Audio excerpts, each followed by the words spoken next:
My name is Sophie, I'm 27 years old, and this is the story of how a single comment, a joke meant to lighten the mood, changed my life.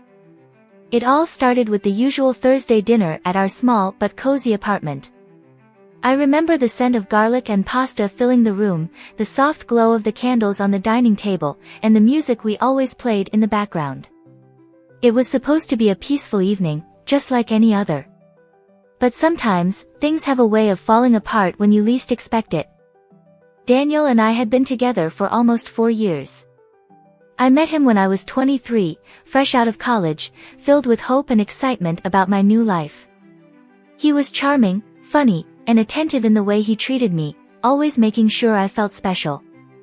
At first, everything was perfect. He was the kind of guy who would bring me flowers for no reason, write me little notes, and always tell me how lucky he was to have me in his life. He made me feel like I was the center of his world. But after a while, the small cracks began to show. At first, they were barely noticeable, moments where he would forget to call when he said he would, or times when he would get home late from work and not explain why.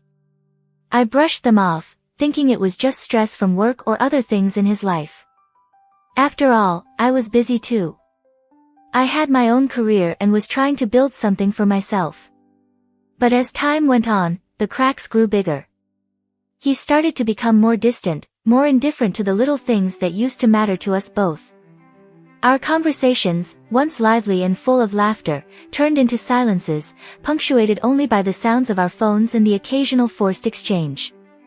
One evening, the tension between us reached a boiling point. I had just returned from a long day at work. I was exhausted, mentally and physically drained from a presentation that had not gone as well as I'd hoped. When I walked in the door, Daniel was sitting at the kitchen table, staring at his phone, lost in whatever he was looking at. I threw my bag on the couch and tried to start a conversation, but he barely acknowledged me. Instead, he mumbled something about how his boss was being unreasonable. It was a common complaint, one I had heard before. I tried to listen, but my mind was elsewhere. Then, it happened. I don't know what came over me, but I blurted it out, "I'd rather be single than with you." It wasn't meant to be cruel or hurtful, just a joke, an expression of frustration that I thought would break the tension. I thought maybe we could laugh about it, move on, and everything would go back to normal. But it didn't. Daniel froze. The smile that had been on his face disappeared, and his eyes darkened. It was the kind of look I had never seen before. There was a sharpness in his gaze, an emptiness that felt like it cut right through me. For a moment, I thought he was going to laugh, maybe even tease me for being overly dramatic. But he didn't. Instead, he slowly stood up, his chair scraping loudly against the floor. "Fine," he said, his voice quiet but cold. "Maybe you should be." And just like that, he walked out.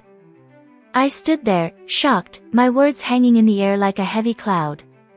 I thought he would come back. I thought he'd be upset, yes, but I never imagined he would leave. But he didn't come back. Hours passed, and I waited for him to call, to apologize for overreacting, to tell me he had just needed some space. But the phone never rang. The silence was deafening. I stayed up, hoping he would return, hoping that this was all just a misunderstanding. But in the end, it wasn't. The reality of what I had said began to sink in. My joke, my offhand comment, had shattered something between us. I never expected that one little remark would be the thing to unravel everything. The next few days felt like a blur. I couldn't stop thinking about what had happened, replaying that moment over and over in my mind. It seemed so small at the time, just a joke, an impulsive remark made out of frustration. But the more I thought about it, the more I realized how much it had really meant. The joke wasn't just a joke. It was a symptom of something deeper, something I had been too scared to confront for months. The truth was, I was unhappy, and I had been for a while. I spent the next day in a haze. My mind was clouded, and I couldn't focus on anything. I went to work, but it felt like I was going through the motions, my thoughts constantly drifting back to Daniel. Was he going to come back? Would he be upset? Or had I really pushed him away for good? I kept checking my phone, hoping for a message, a call, anything. But nothing came. I texted him twice, the words feeling foreign even as I typed them, but no reply. I started to feel this pit in my stomach, a gnawing feeling of dread that wouldn't go away. By the time I got home that evening, it was clear to me, he wasn't coming back. The apartment felt too big, too empty without him. The silence was overwhelming, and it echoed in my ears like a constant reminder of the words I had spoken. I told myself it was just a misunderstanding, that he was probably cooling off and would come around. But deep down, I knew I had crossed a line. I didn't know how, but something inside me knew that things had shifted permanently. It wasn't until the third day that I finally heard from him. My phone buzzed while I was sitting on the couch, half watching a movie. I rushed to grab it, hoping for a message from Daniel, but when I checked, it was a call. I hesitated for a moment, my heart racing. I hadn't heard his voice in days, and I wasn't sure what to expect. I answered the call, trying to steady my breath. "Sophie," his voice was cold, distant. "We need to talk." I felt a rush of panic flood my chest. Was this the moment where he'd finally say everything I feared? The thought that this might be the end of us was terrifying, but I had to face it. I agreed to meet him later that evening, hoping that maybe we could fix whatever was broken. Maybe I could apologize and everything would go back to how it was before. When I arrived at the coffee shop where we'd agreed to meet, Daniel was already there. He was sitting in the corner booth, his face unreadable. I approached him cautiously, my heart pounding. We sat across from each other in silence for a few moments, neither of us sure how to start. Finally, he spoke. "You know, Sophie," he said, his voice almost mechanical, "I've been thinking a lot about what you said. You told me you'd rather be single than with me. That hurt, you know. That really hurt." I opened my mouth to explain, to tell him that it was a joke, a stupid joke, but the words got stuck in my throat. How could I explain something so thoughtless? How could I take back what I had said? The more he spoke, the more I realized that the damage was done. He wasn't angry, not in the way I expected.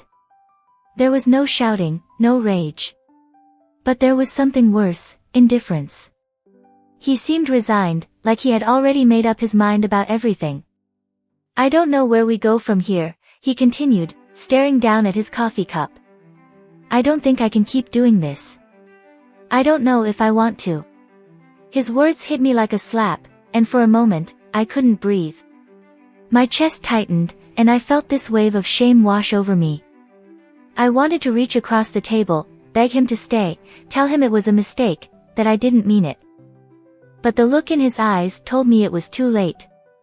He had already made up his mind. "I think we need some space," he said quietly. "I'm not sure this is working anymore." And just like that, he stood up, leaving me sitting there in stunned silence. He didn't say goodbye. He didn't say anything else. He just walked away. I didn't chase him, though every part of me wanted to. I didn't know if I was too proud or too scared to beg him to stay. But in that moment, I realized that this wasn't just about a joke anymore. It was about something deeper, something we had both been ignoring for far too long. I sat there, my hands shaking as I stared at the empty space where he had just been. The realization hit me hard, he was really leaving. And this time, there was no turning back.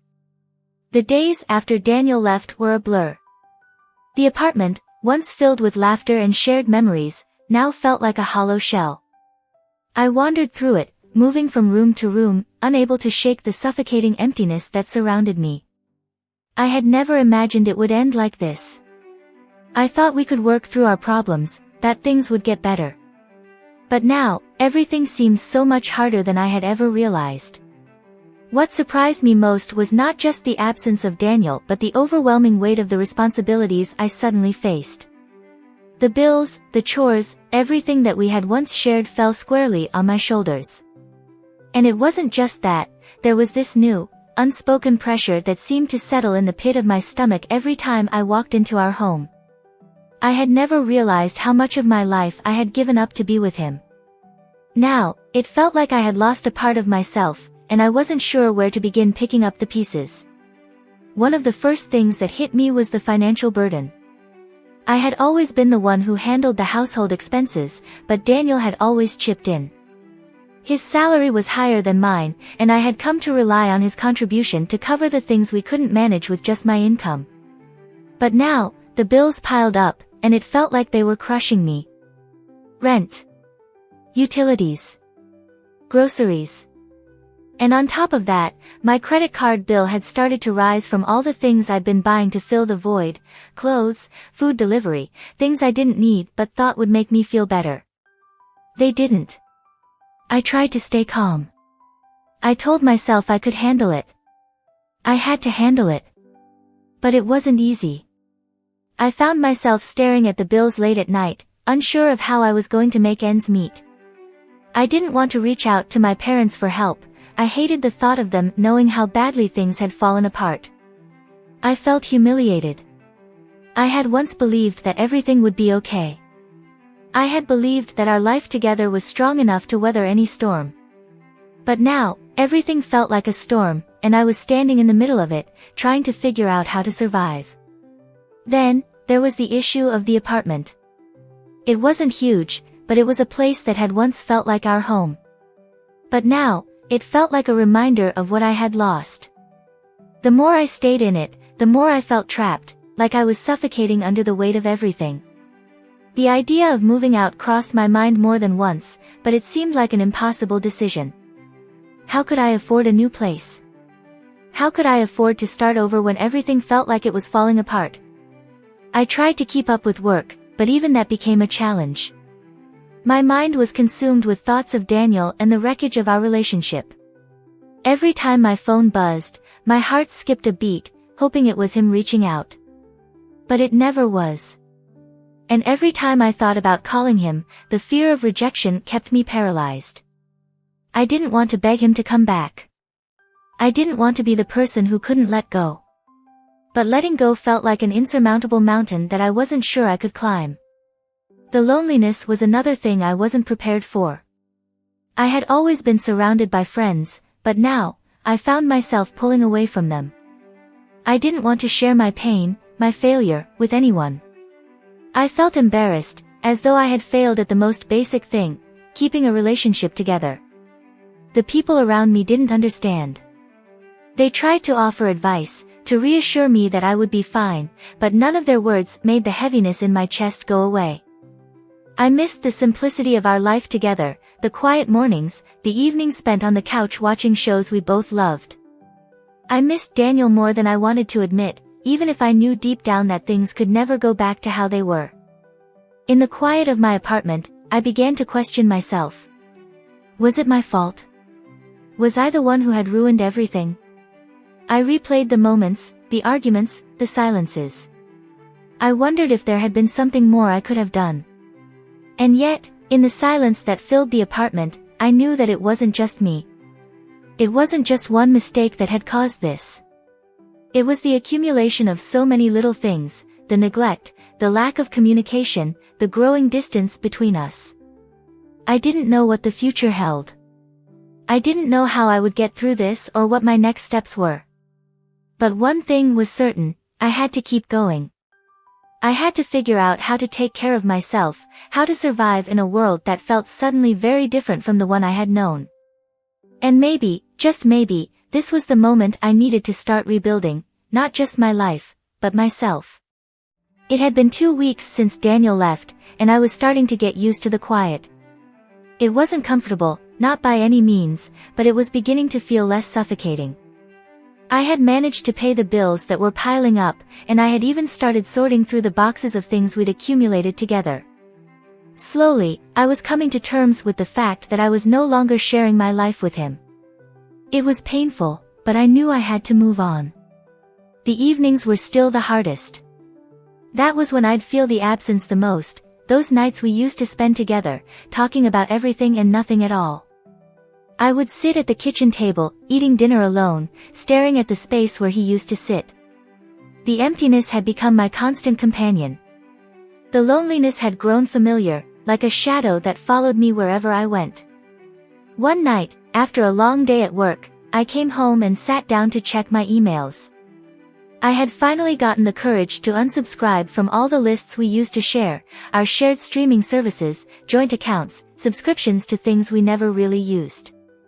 As I scrolled through my inbox, I came across an email that caught my eye. It was from the bank, and it was addressed to both Daniel and me. My heart skipped a beat. I clicked on it, almost hesitant to open it, unsure of what I was going to find. The email was a notification about our joint account. At first, I thought nothing of it, thinking it was just a routine update. But as I skimmed through the details, something stood out, a large withdrawal. Over $5,000. My stomach turned. That wasn't something either of us would have done without talking about it first. I immediately opened the email more fully, my mind racing with possibilities. Was Daniel still handling the finances without telling me? Had he been hiding something from me? I opened the account details and, as I scrolled down, my heart sank. The withdrawal had been made 2 days before he left. I sat there, staring at the screen, trying to make sense of it. It was unlike him. Daniel had always been careful with money, always making sure we had enough for everything we needed. But this felt different. I felt betrayed, not just by the money, but by the lack of communication, the lack of honesty. How could he have done this without telling me? Had I really been so unaware of what was going on? I thought about calling him, but my hands were shaking, and I didn't trust my voice to sound steady. Instead, I emailed the bank, asking for more details, hoping they would provide some clarity. The hours that passed before they responded felt like an eternity. My mind raced with questions. What had he used the money for? Was he seeing someone else? Was he planning something big and didn't want me to know? The next morning, I received a reply from the bank. They confirmed that the withdrawal had been made from our joint account, but they couldn't give me further details about what the money had been used for. My frustration boiled over. I was angry at myself for not seeing the signs earlier. I was angry at Daniel for being so careless with our finances. And I was angry at him for leaving me without any explanation, without any regard for what I might be going through. It wasn't until the following week that I got the final piece of the puzzle. I had gone to the bank in person to request more information, desperate for answers. The teller handed me a printout of the withdrawal transaction. And then, there it was. A name I didn't recognize, someone who had deposited a large sum of money into the account a few days before Daniel left. I stared at the name in disbelief. It was a woman's name. And then it hit me, a wave of realization that knocked the breath out of me. This wasn't just about money.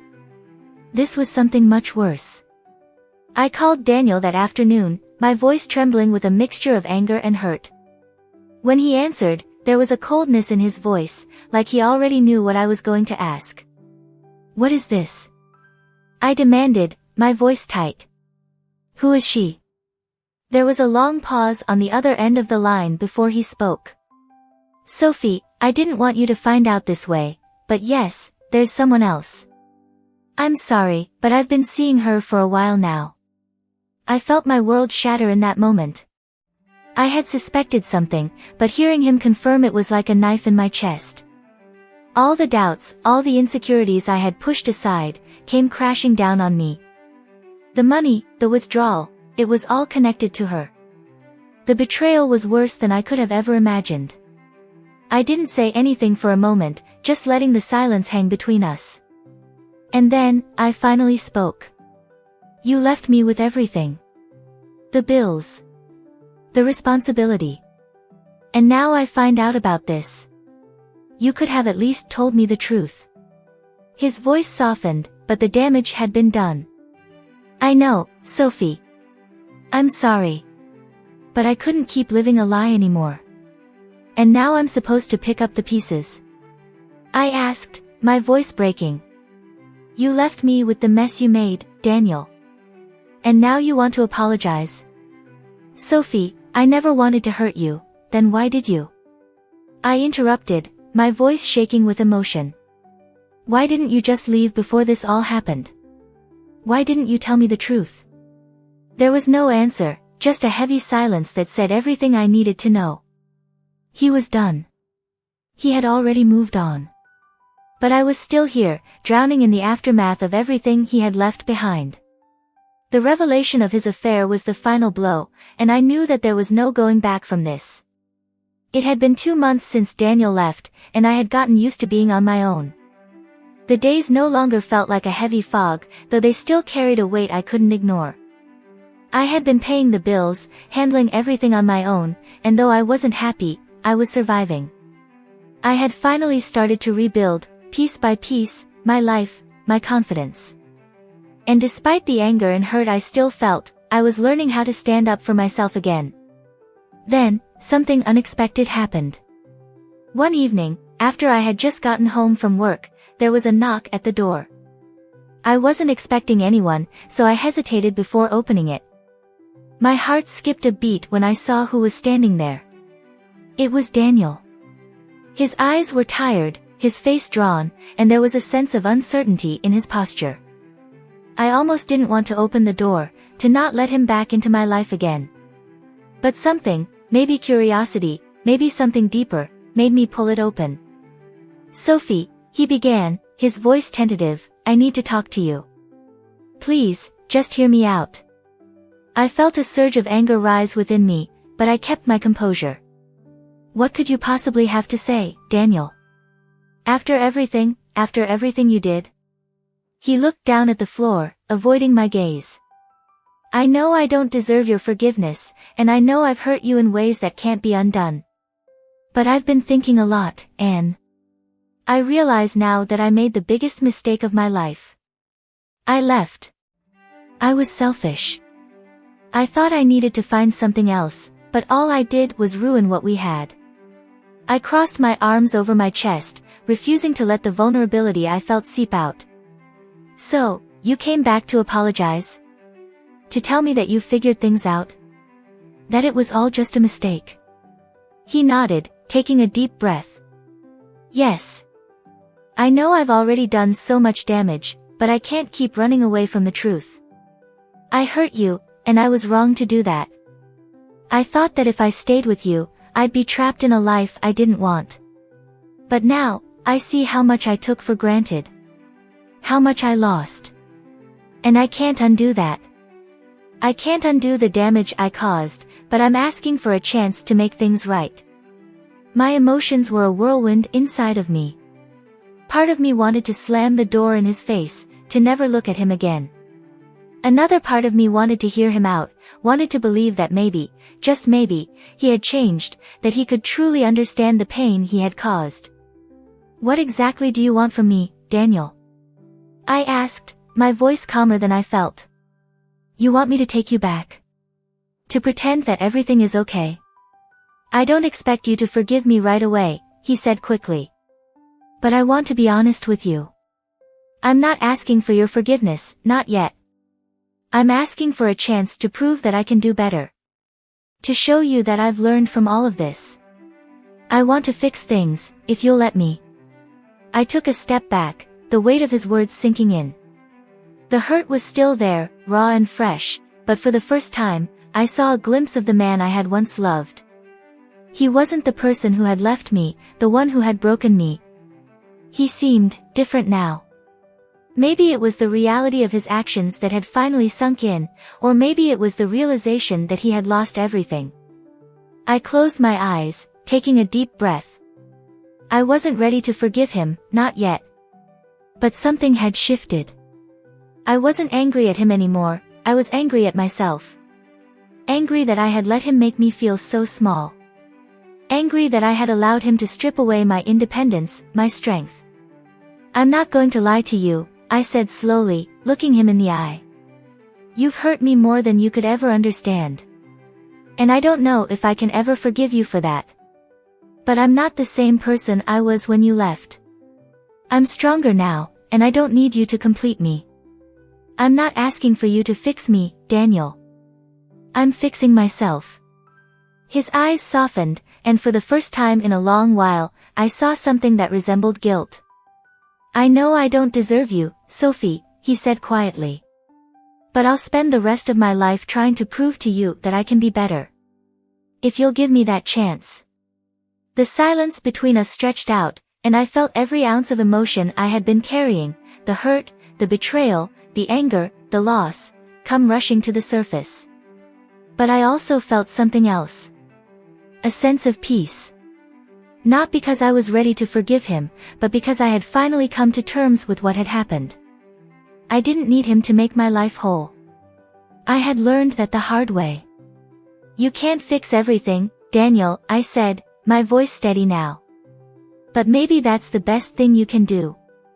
Walk away and let me be the person I'm meant to be. Without you. He didn't say anything at first, just nodded slowly. His shoulders slumped as if the weight of his own regrets had finally caught up to him. But before he turned to leave, he looked back at me one last time. Thank you, he whispered, and then he was gone. I closed the door behind him, feeling a strange sense of closure. I didn't have all the answers, and I wasn't sure what the future held. But for the first time in a long while, I felt free. Free from the weight of someone else's mistakes, free from the fear of being alone. And as I stood there, in the quiet of my apartment, I realized that I didn't need Daniel to define me. I was enough, just as I was. Subscribe to our channel for powerful real stories that touch your heart. Join a community where emotions run deep and every story brings a new perspective. Don't miss out, hit that bell for weekly updates.